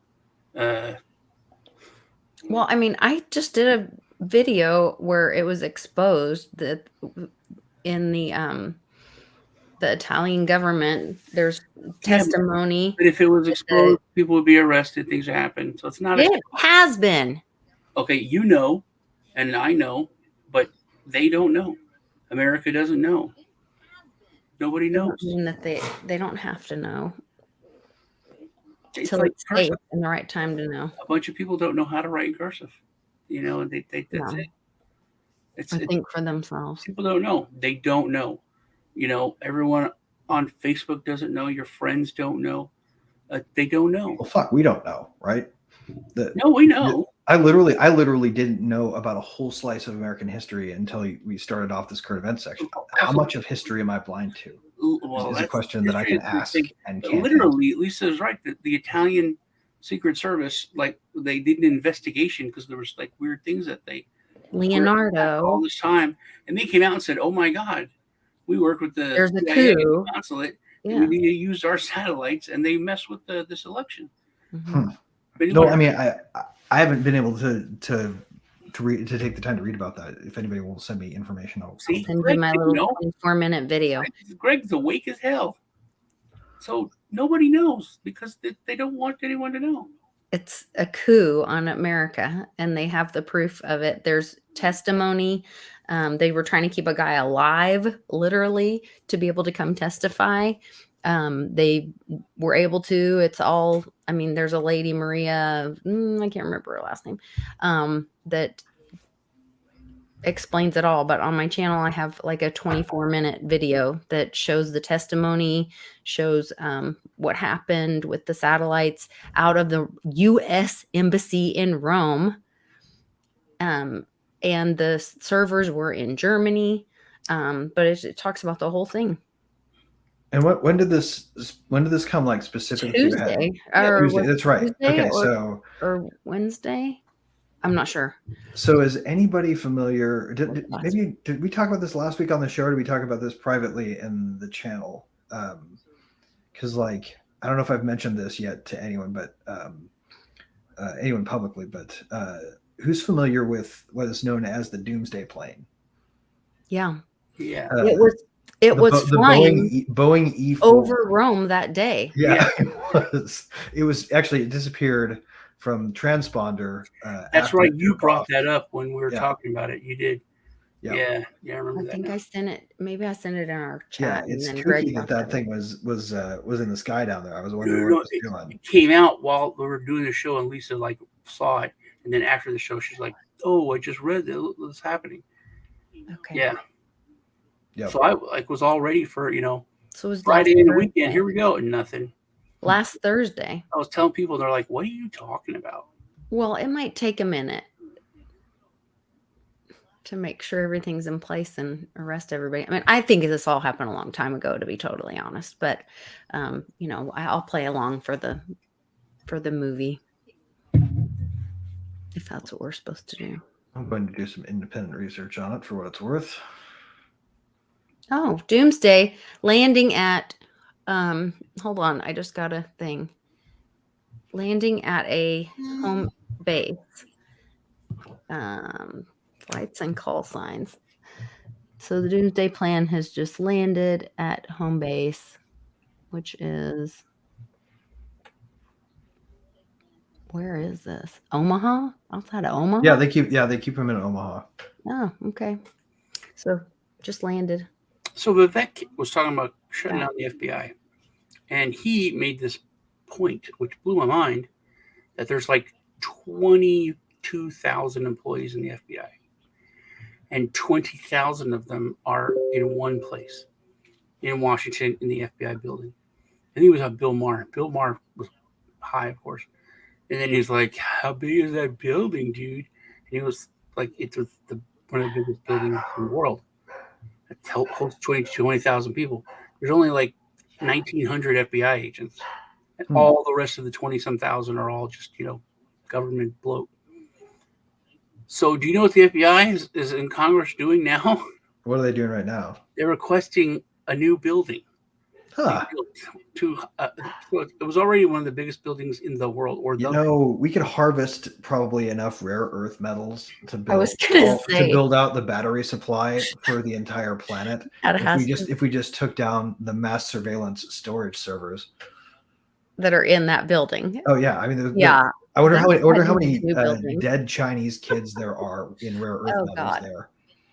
Because you can probably get a ratio between rare earth metals per ounce and the number of Chinese kids that die. That's the other big thing that happened this week. There's a huge sex ring bust, and it was the briefing was by the DOJ, and it was these brown-eyed girls, whatever, and it was pharmaceutical executives, politicians, military leaders, and something else.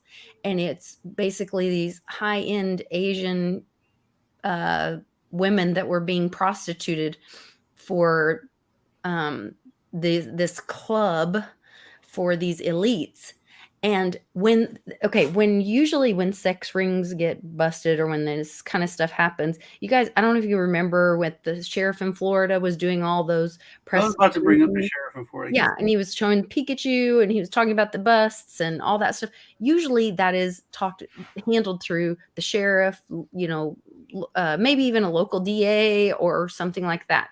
Not the DOJ. The DOJ is announcing it because it has something to do with our national security. That's why the DOJ is involved in that sex ring getting busted. So that's part of when you say nothing's happening, things are happening. Well, I mean, and state security and national security are conflated terms. They don't mention state security because the nuance doesn't have meaning to the normie masses.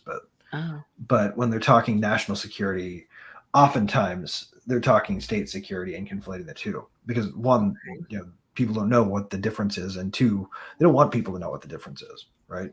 State security is more to do with, right, and for people that are unfamiliar with this, state security is more to do with the existing regime's hold on the existing power structure.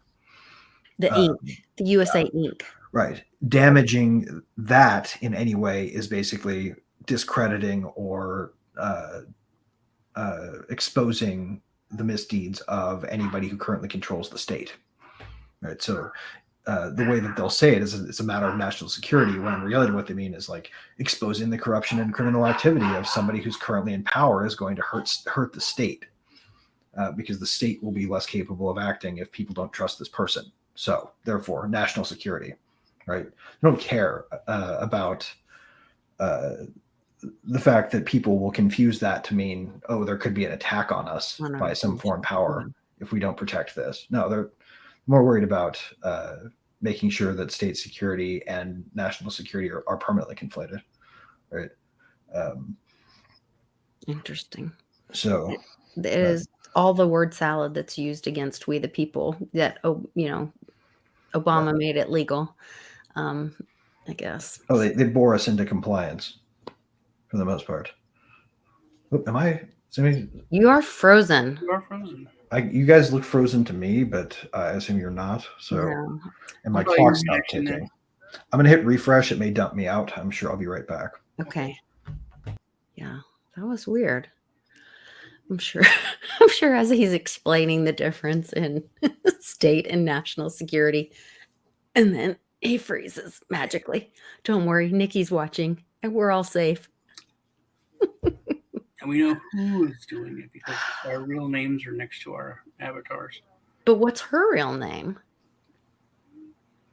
Is it Nikki Haley? I heard it's not Nikki Haley. I heard that is not her real name, but it could be a rumor. Who knows?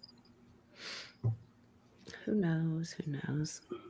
I like Joe's comment. It's all kabuki theater.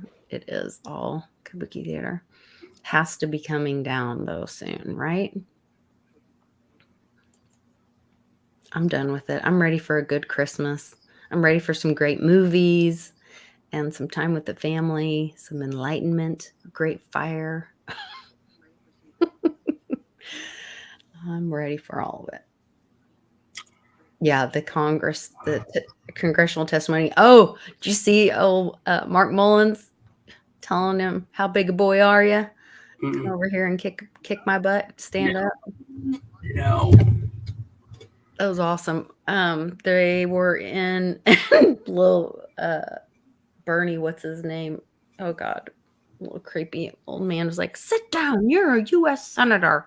You're a U.S. senator. Sit down." Like that's something respectful. But yeah, it was a hearing. What was that hearing on? Oh gosh. I was just watching it yesterday. And I guess the guy that they were having the discussion with had bad mouth. It was on about unions and supporting unions or something like that. And this union boss guy was talking or having a discussion with her, being asked questions or whatever. And he had bad mouthed Mullins behind his back, Mark Wayne Mullins. And so he said, and he had said that he wasn't a self-made man, he didn't work or whatever. And so Mullins got up and he was like, I built my own plumbing company. My wife worked in the office while I was out on the road, working. And for you to say that I never worked or whatever, had it handed to me, I don't know what I'm talking about to support or, have an opinion about union workers. He's like, and of course I'm a terrible quoter, so you guys go watch the video yourself. But he's like, well, why don't you stand your butt up? Yeah. Oh yeah, I saw that. Have a talk right here, right now. Of unions, today is the Starbucks strike, which so weird. Today there's the day they sell their reusable red cups, so they're staging a strike today. No more burnt coffee. Murray Rothbard. How it's doing. Murray Rothbard once had the greatest critique ever of this, and you can still go find the writing on it if you want to look it up. But the rough gist was always, nobody has a right to strike. You have a right to leave any job you want, but you don't have any right to that job, right? So you can't go out and like force other people to not take open job offers. That's a great point. Starbucks has given in to a lot of demands. Like they gave this raise to the employee, but they didn't give the raise to all employees. They only gave the raise to union employees. Right, which is weird. A neat solution to the free rider problem created by unions that ought not to exist to begin with. So that really literally means, hey, pay your union dues and you'll get a raise. This is because the violence they exercise on the picket line against anybody who tries to take the jobs they temporarily vacate and demand more for refusing to do their job. Right, a strike is the act of refusing to work or refusing to let anybody else work for you either. Right? Doesn't that go against, like, can't you be sued for harming somebody's business or their efforts? Nope. It's considered a special case. It's considered a special case of action in the United States. For some reason, we privilege this kind of extortion. But if for anybody else, like if I went and defamed your business or started, right? If you stood out in front of my house, well, actually, if you somehow managed to stand out in front of an internet street corner and prevent me from hiring people remotely, then you could sue me for impeding your business. Unless, of course, you were a striking employee under a recognized union, in which case I have to sit there and take it. That is so wrong.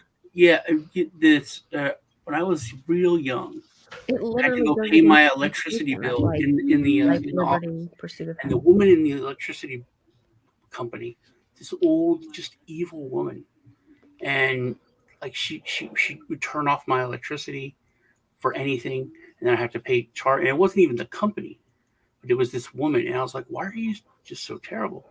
And she just didn't like me.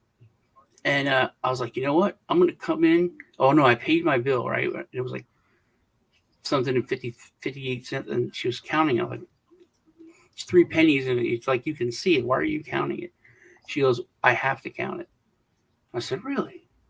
I said, so when I come pay my bill next month, I can pay in all pennies, and you would have to count them all in front of me? And then she she sent me a letter on that law. She said, if you do that next month, we'll have you arrested for impeding the business. So impede my bad. Of course, if she were on strike, it's not a thing. And it was then, like, then yeah, you that's a could thing. probably protest by doing that exact thing and be completely immune.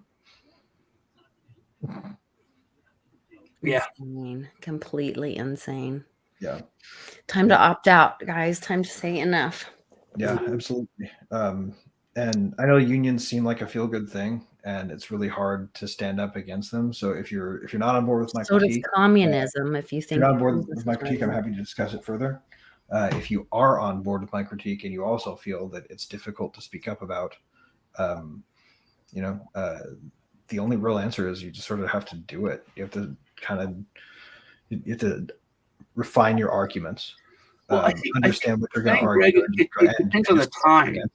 Like we're at a time now where there's literally like more jobs than there are people for a lot of stuff. I think at that time, there were so many people looking for jobs. There were so few jobs that people could literally abuse their workers. They could do terrible things, and that's one of the So reasons. says history as it's been written. Anyway. Well, yeah, no, because I mean, there's a lot of stuff that's documented. I mean, because Henry Ford didn't require a union contract in order to implement the 40-hour work week. He just did. Yeah, and he paid his employees well enough to buy the cars they produced. Right, and he paid them in gold. Because he just did. He paid them in gold too. Right. And I think what people don't understand about modern business is that the reason they don't pay you more, it has a lot to do with the fact that they're paying a lot of employment regulators.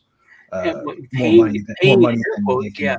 That's a big deal. They're paying in air quotes. They're paying. It costs them so much money to employ somebody in terms of employment compliance that they pay employees a lot less.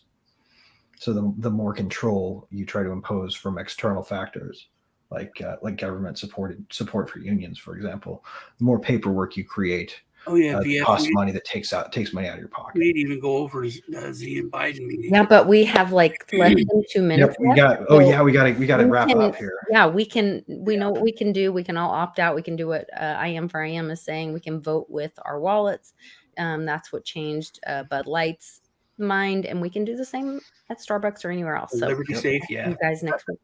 Exactly. There's a local coffee shop. I have a show going on in a couple hours. Watch me and Lisa. Free Assange, do all that. Free Assange. I love y'all. Anybody have anything else to add, like personal updates? No, that's it. For me, I gotta shout this from the rooftops because I'm finally allowed to.